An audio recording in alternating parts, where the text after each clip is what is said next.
একদিন এক অজানা ভয় আর শঙ্কায় আমার জীবনটা থেমে গেল। আমি জানলাম যে আমি প্রেগনেন্ট।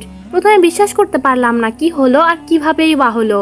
মাথায় একের পর এক প্রশ্ন ঘুরছিল, মনে হচ্ছিল কোনো ভুল হয়েছে, হয়তো পরীক্ষার ফল ভুল এসেছে কিংবা কিছু অন্যরকম। কিন্তু পরে যখন নিশ্চিত হলাম তখন সবকিছু যেন এক লহমায় বদলে গেল। আমি বুঝতে পারলাম যে মুহূর্তে আমি এই খবর পেলাম আমার পুরো জীবনটা বদলে যাবে। এটা আর ফিরিয়ে নেওয়ার মতো কিছু নয়। তারপর সৎ বোনের সাথে আমার প্রথম আলাপ। আমি জানি সে আমার জীবনে এক বিশেষ স্থান দখল করে রেখেছিল। সৎ বোনটা সবসময়ই আমার কাছে ছিল, খুশি, দুঃখে, ভালোবাসায় কিংবা যখন আমি হতাশ হয়ে পড়তাম সে সবসময় আমার পাশে দাঁড়িয়ে থাকতো। কিন্তু এই মুহূর্তে যখন আমার জন্য সবচেয়ে গুরুত্বপূর্ণ সিদ্ধান্ত নেওয়ার সময় এসেছে তখন তার কথা আমাকে অন্যদিকে পরিচালিত করছিল। সে বলেছিল, তুমি কি সত্যিই বাচ্চা রাখতে চাও? তুমি কি জানো না আমাদের পরিবার তোমার পাশে দাঁড়াবে না? এই বয়সে তুমি কিভাবে এই বিশাল দায়িত্ব নিতে পারো? তুমি কি নিজের ভবিষ্যৎ নিয়ে চিন্তা করছো না? সে কথাগুলো যেন আমার মধ্যে এক ধরনের শূন্যতা তৈরি হয়েছিল। আমি তাকে খুব ভালোভাবে জানি, তার চিন্তা ভাবনা একেবারে পরিষ্কার ছিল এবং সে আমার ভালো চেয়েছিল। তবুও তার কথাগুলো আমাকে ঘিরে ফেলেছিল। এটা কিভাবে সম্ভব? আমি কি পুরোপুরি প্রস্তুত? এই প্রশ্নগুলো বারবার আমার মনে ঘুরতে থাকতো।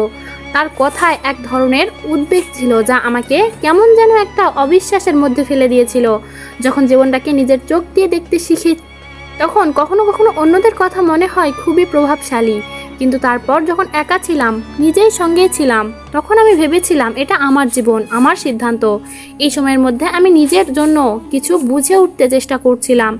আমি জানি আমি কোনো মুহূর্তে কষ্ট পাচ্ছি, কোন মুহূর্তে আমি ভেঙে পড়ছি, কিন্তু আমি একই সাথে জানি এই পরিস্থিতি থেকে বেরিয়ে আসার পথটাও আমার হাতে।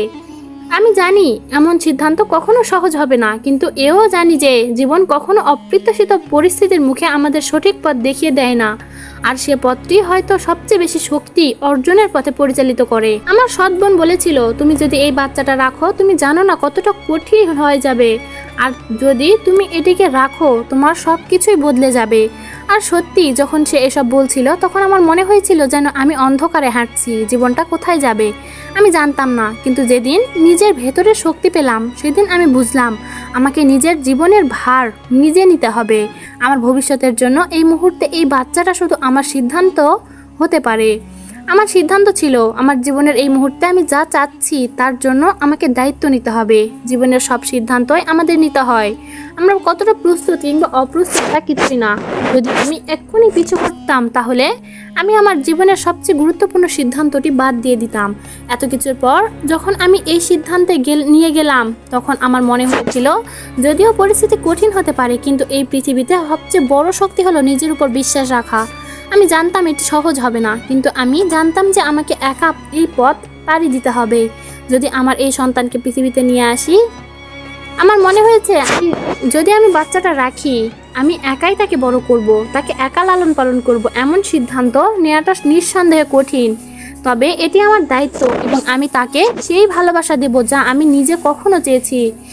আমি জানি একা হয়েও আমি তার জন্য এক সফল জীবন গড়তে পারবো। আমি জানি আমাকে অনেক কিছু ছাড়তে হতে পারে, কিন্তু আমি এটা জানতাম এই সিদ্ধান্তটাই আমার জীবনের সবচেয়ে বড় এবং কঠিন সিদ্ধান্ত হতে চলেছে। এভাবেই একদিন আমি নিজের ভেতরের শক্তি খুঁজে পেলাম। আমি জানতাম আমি একা থাকলে আমার ভেতর যে সাহস রয়েছে সেটি আমাকে কোনোদিন ভেঙে পড়তে দিবে না। সেই সাহস আর আত্মবিশ্বাসই আমাকে চূড়ান্ত সিদ্ধান্ত নিতে সহায়তা করলো। বাচ্চাটাকে রাখার সিদ্ধান্ত নিলাম।